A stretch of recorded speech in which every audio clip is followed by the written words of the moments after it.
going on, everybody? It's your boy Rail back with another review, man. It is Throne Thursday. Oh, I love going through it. I love going back and rewatching Game of Thrones, especially on the heels of House of the Dragon. It's just perfect. Because we could watch this and maybe connect something with House of the Dragon or watch House of the Dragon and reference something from Game of Thrones. So let's be on the lookout for that. In our rewatch, let's see if we can make some connections that make sense. You feel me? But this is season 1, episode 8 of Game of Thrones. And it was a goodie. We're going to get into it. But first, if you're wondering, Rail, where's your shirt? What's up with that? Let me tell you something. I'm wearing this tank top in honor of the Discord. I would love to let y'all in on it. The Discordians, they know why. They know why.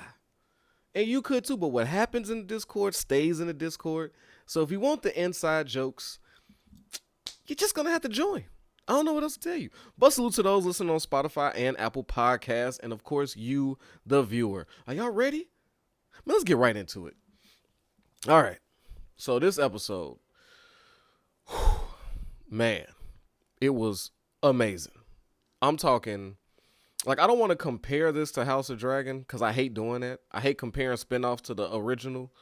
But I will point out something that separates Game of Thrones from any show. Any show. It's the dialogue. The dialogue and the script and the writing, the words, it's filled with quotables. This is why it's rewatchable. Because you want to hear these lines over again. It's amazing. But let's kick it off with the Starks, man. The Starks are having hard realizations right now.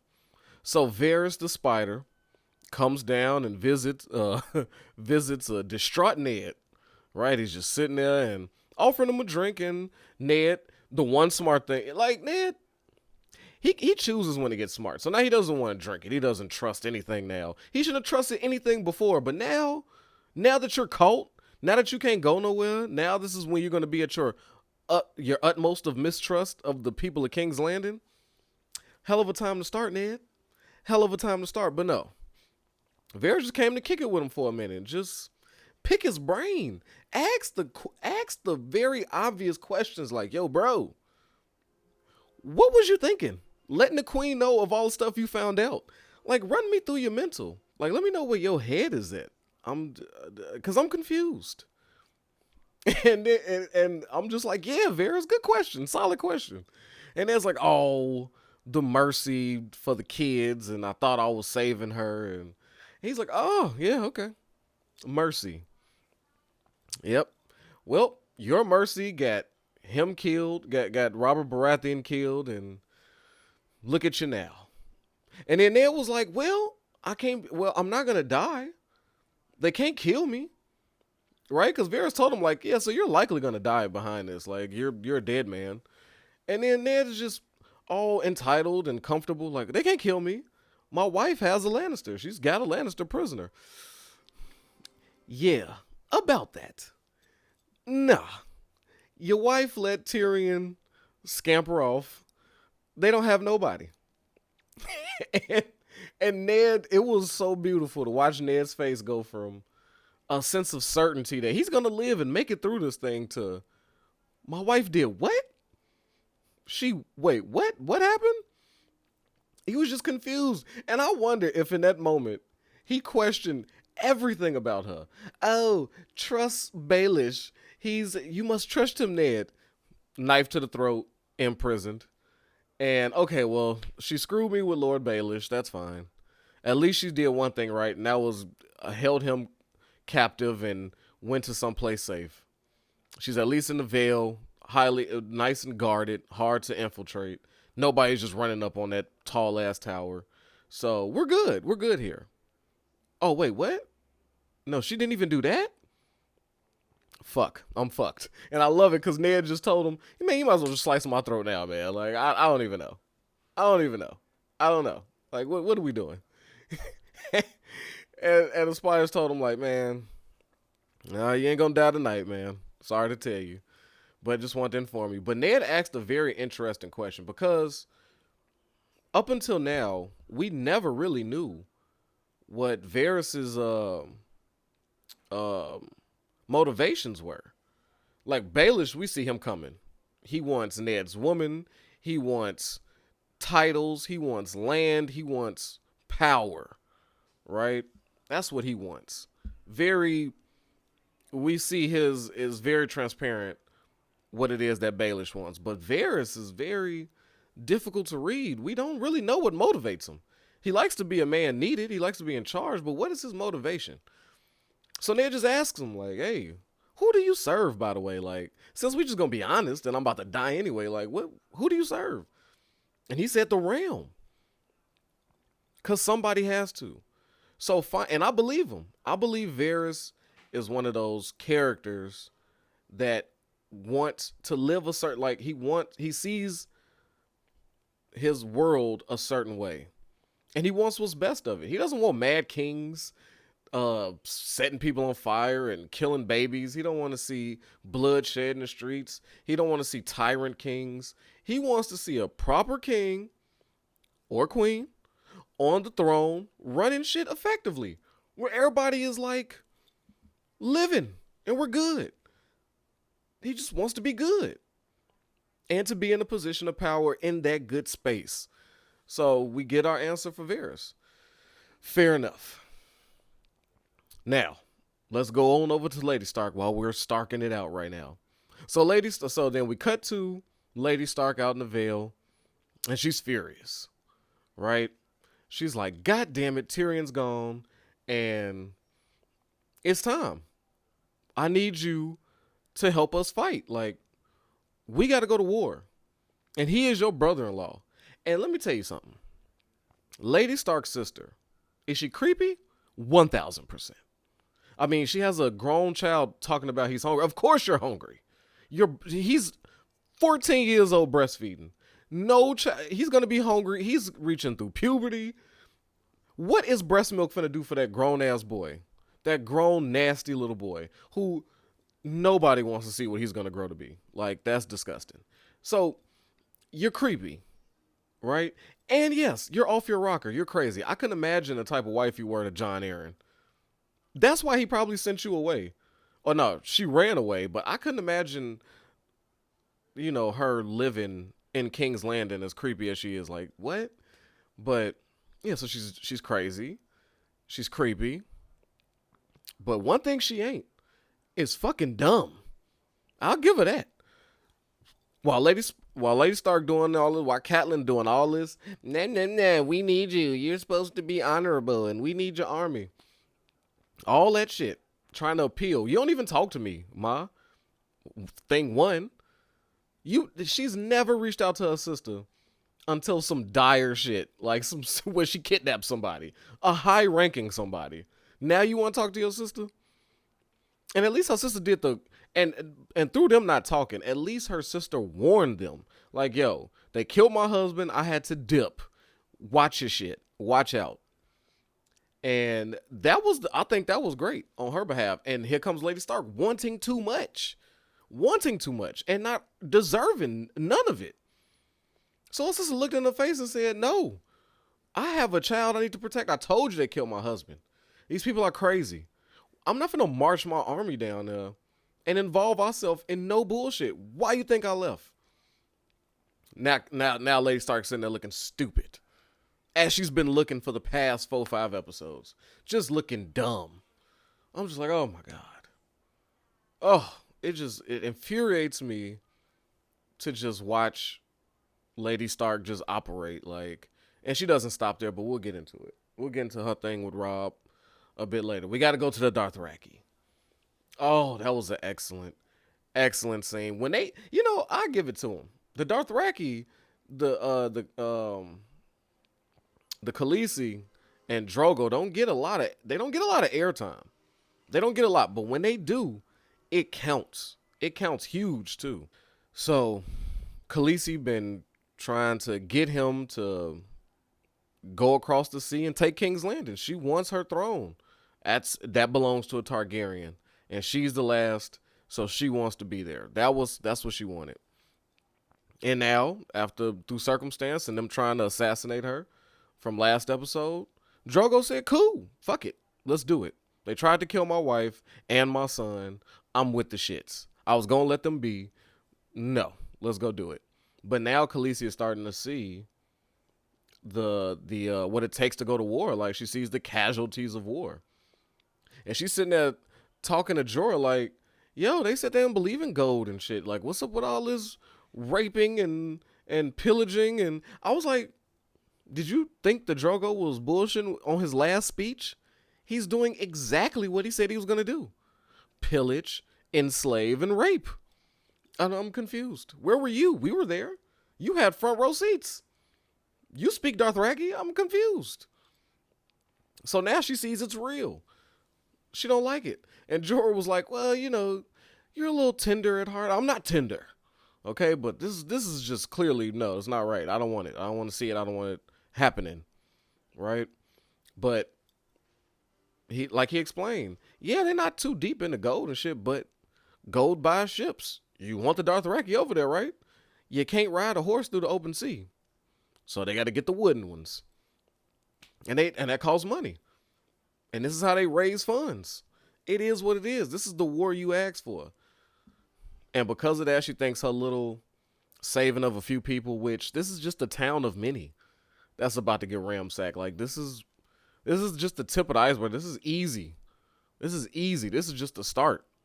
This is the first 20 minutes of the GoFundMe of this war. Like what?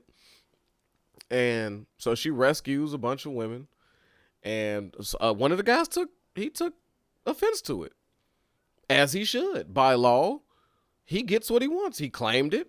Those are his women. I mean, barbaric, a little bit of evil, whatever you want to call it. That's how the Dothraki roll. And by their laws, he was good money. And he don't like that the Khaleesi just claimed a whole harem of women. All of them. She was like, give me that whole group. So yeah, he took offense to that. Now, where he fucked up is Drogo was impressed. So he held a little court, right, where he spoke to Khaleesi, let her know, like, yo, we don't do that here. This is war. He was within his rights. And she said, true, but I don't give a fuck. I'm the Khaleesi and I'm taking what I want. And Drogo loves it. He's like, oh, that's my son in there, stoking that fire. And then he's so proud. He's looking at the dude that's complaining, like, look at her. She getting spicy, right? You like that? I like that. And he's like, what do I like? No, fuck that. And then Drogo was just like, yeah, we're done with this. Go find someplace else. Go find some other woman to fuck. Like, please, be gone. I'm loving on my moon right now. The moon of my life. I'm loving on her right now. So he ain't having it. And I'll say, oh shit. Now Drogo's boys was finna handle that work. Drogo said, nah, this is a perfect chance to show why I'm called. And sometimes you got to do this. Like, if somebody publicly challenged you, Drogo knew that would have been some hoe shit to let his guys handle it. A true call is going to take care of his own work. And he did it without no weapons. Just dodging. He let the man cut him. It was a show of force and why he's the call. Tried as he might, dude tried to murder him, but he ended up getting his whole shit slit open with his own sword. I said, damn. And it didn't stop there. That's not where the book stops. No. Drogo went in there and said, give me that. Give me that. He ripped a man's tongue through his throat. That takes a Colombian bow tie to next levels. Like, that's some, I don't know, that's some Arnold Schwarzenegger Terminator shit. Just reaching in there and grabbing hearts out. Like, the call is nothing to fuck with. But he did get cut. And like most of us thought, like we're thinking now, yeah, it's a little scratch. I mean, I'm pretty sure he's got cut a lot worse. A lot worse. And then Khaleesi is just like, I'm so proud of him, but he's cut deep. And I just want to show him that what the Khaleesi was trying to do is show him that in mercy and sparing women and not taking them as slaves, they could be an asset to the tribe outside of just something you rape and kill. So she was like, look, they're healers. Like, let her heal you, please. And that was her way of saying, I'm sorry I put you in this situation. Sorry you got hurt. I started all this commotion. But also, slaves can be useful. That was her main goal. Slaves can be useful. They're more than just this. We don't have to enslave. We could just grow. And that's what she was trying. That's what she was trying to do. So, and his boy didn't appreciate it. Just called her a witch and slapped shit out of her and all types of things. But yeah, so there's that. Now, let's head to let's go to Tyrion. Oh man, this is what I'm talking about quotables. So Tyrion and Bronn is out there and they having a little conversation. Bronn just wants to let him know, I'm not finna lord and lady you. I'm not that dude. I'm here because it's advantageous to my pockets and I want something out of this. And Tyrion knows that. And he's acknowledging that, like, yeah, I mean, I thought we could have had a friendship, but fuck it. If it's, I got money and you wield steel, fair deal. So we'll take care of that. Until they get ran down on by the Stone Crow crew. It's the mountain people. Right? Now they surrounded. And Bronn was ready to fight them, but he would have died. And Tyrion would have got cooked. But when you let Tyrion talk, you talk about poison in the ear. That is like, he's just, when you think about it, his words are just as effective as Cersei. Like, they are head to head in the manipulation game. It's just that Tyrion is much more likable. He does exactly what Cersei does in getting their way. Both of them are not fighters. They're not, Tyrion to get down if he has to, but that's not the go-to. They're not fighters. They're talkers. Tyrion just seems more educated and more open to people. Cersei is just more vicious. But words cut deep. So when my man from Stone Crow said, yo, how would you like to die, little man? He's like 80 in my own bed with a full belly off some alcohol and a mouth around my cock. Everybody started laughing. I mean, it was a great line. I mean, he asked, that's how I want to go. So he goes, I like him. Take him, he'll dance for the children and kill the other one. And Tyrion's like, no. That's not how that's going to work.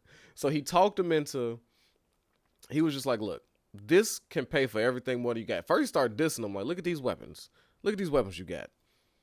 And in his disrespect, he took a little pat to the face. Got to earn him a little scar. Tyrion took it on the chin, though. Talked his way out of that and got a little army. Him and Bronn basically got a little escort to the camp at Tywin. And in walks Tyrion and Tywin. Well, Tyrion talked to Tywin. Tywin just goes, yep.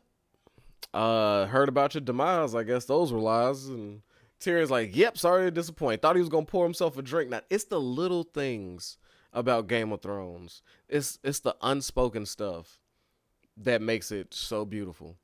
Tyrion tries to get a drink. Tywin snatches it from him.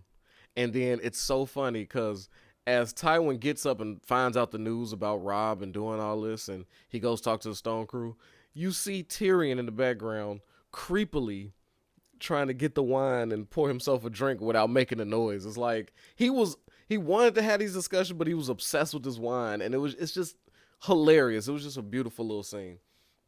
But yeah, Tyrion gets filled in. Apparently Robb has got his army. He's coming. Jaime took over some shit. He's looking for glory.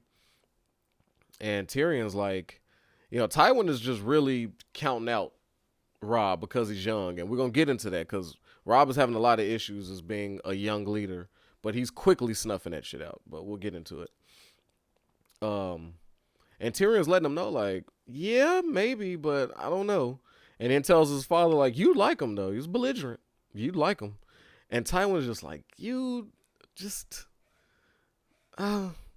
so, and it's just beautiful to see their relationship because Tywin, that's his son. He can't stand Tyrion because Tyrion is Tywin, but just a nicer version. Like, you hate to see yourself, like everything you see bad in yourself, he sees in Tyrion, like just his thought, but he's really his father's son. More so than Jaime is. He's much closer.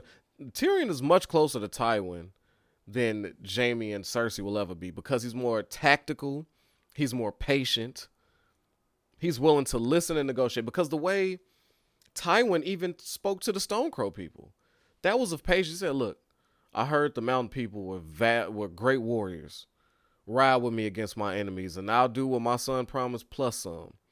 Like, he could have very well just dubbed the Stone Crow and said, no, we're just going to murder all of them, and if you want to keep Bronn, that's cool. I'm not giving them no 3,000 swords and none of this shit.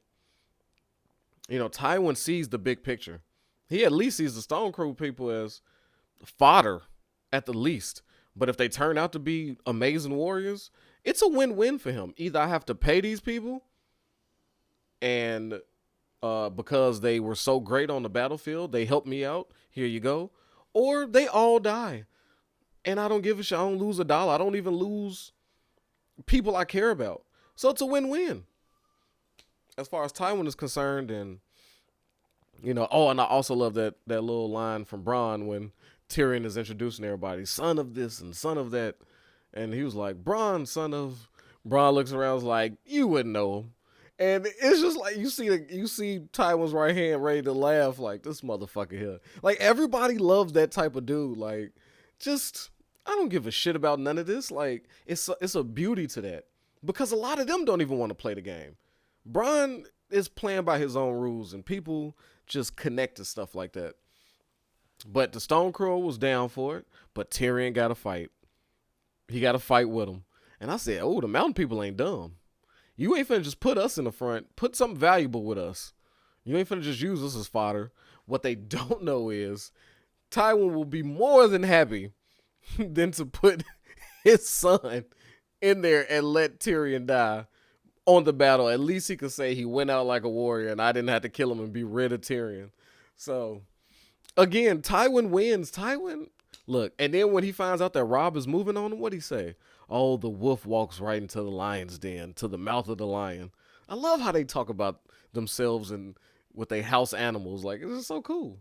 I love that. And Tywin's not to be fucked with.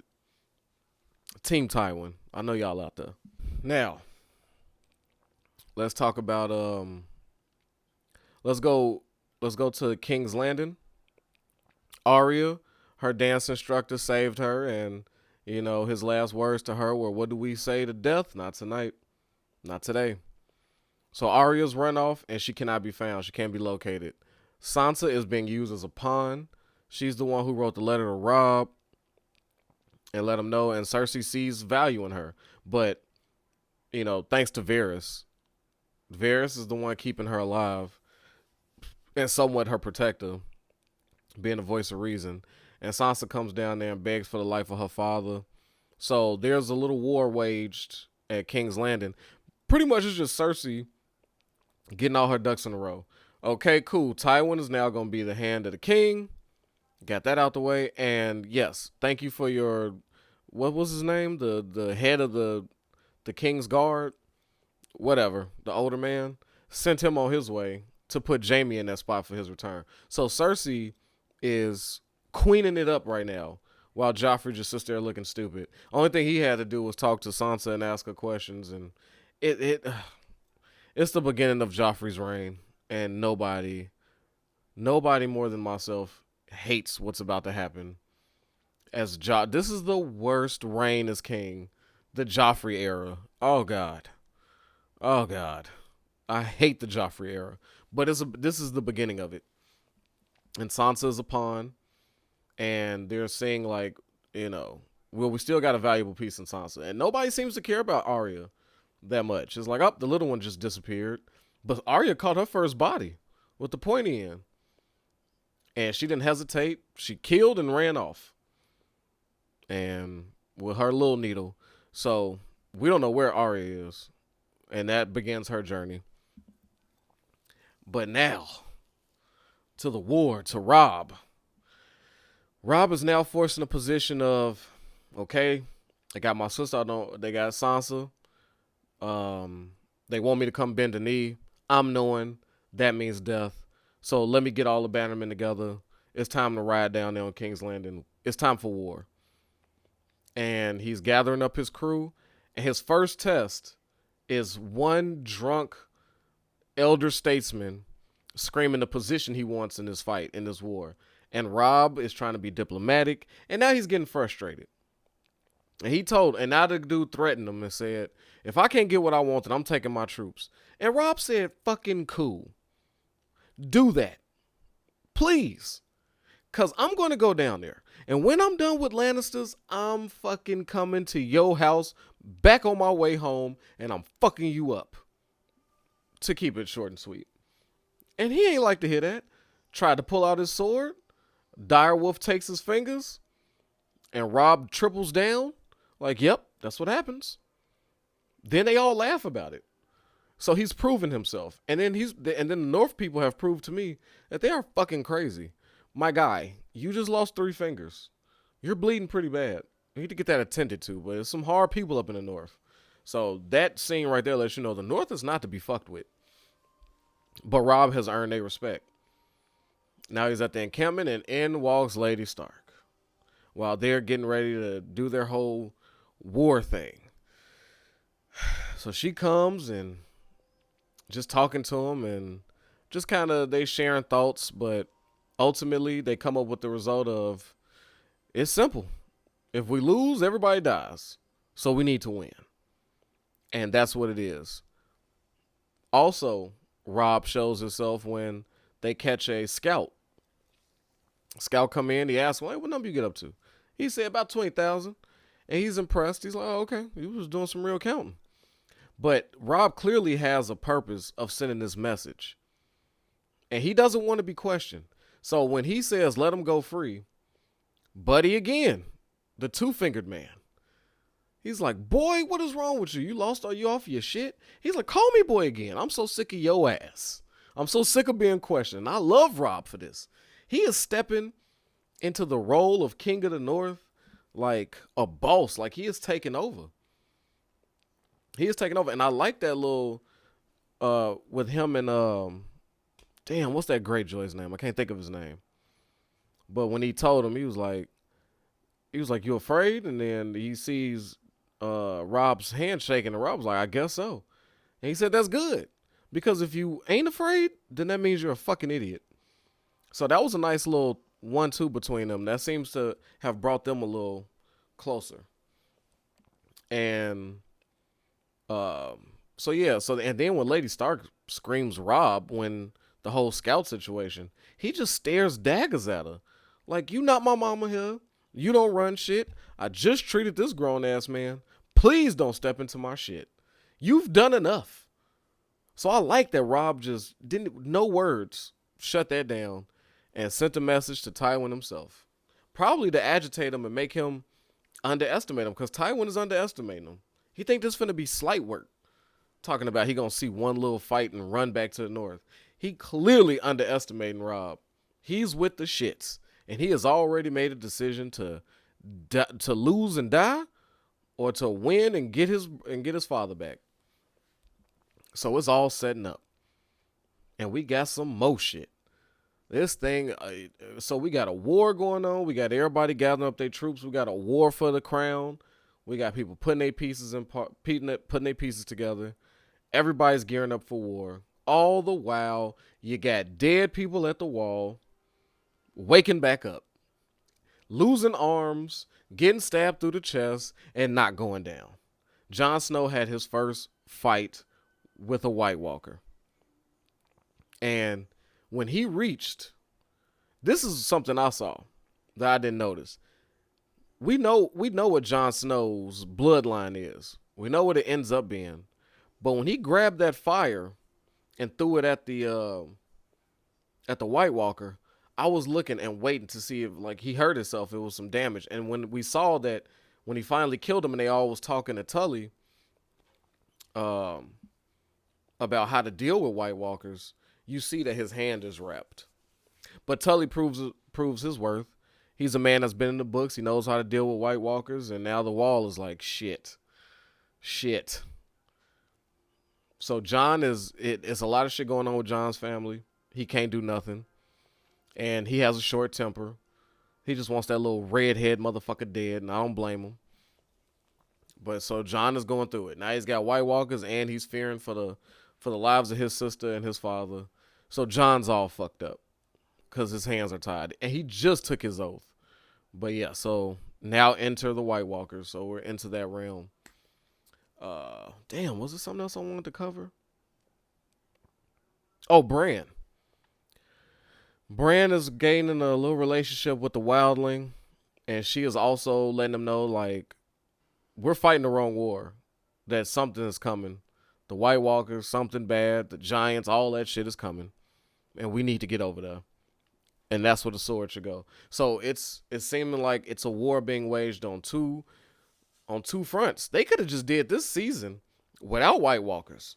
But that's why it's so beautiful. We so thirsty for this war, and there's a whole White Walker uprising happening. So we getting it all. This was a hell of an episode, and I got to give it a 12 out of 10. It was just smacking on all fronts. God, this was a really good episode. And it's ramping up. It's ramping up. So I look forward to seeing y'all Sunday for House of the Dragon. And next Thursday for more Game of Thrones. So until then, protect your health, yourself, your wealth. Your boy Rail is out of here, man. Peace. Yo, I know I don't need no introduction, but y'all know who it is, man. It's your boy Hollywood Rail. And I appreciate you for sliding through and watching these videos. But you know what I need from you? All right, if you ain't already, I need you to like this and subscribe this, man. We at 1,000 trying to get to 2, all right? Push it for your boy. Get them algorithms up. So when it come to that subscribe button,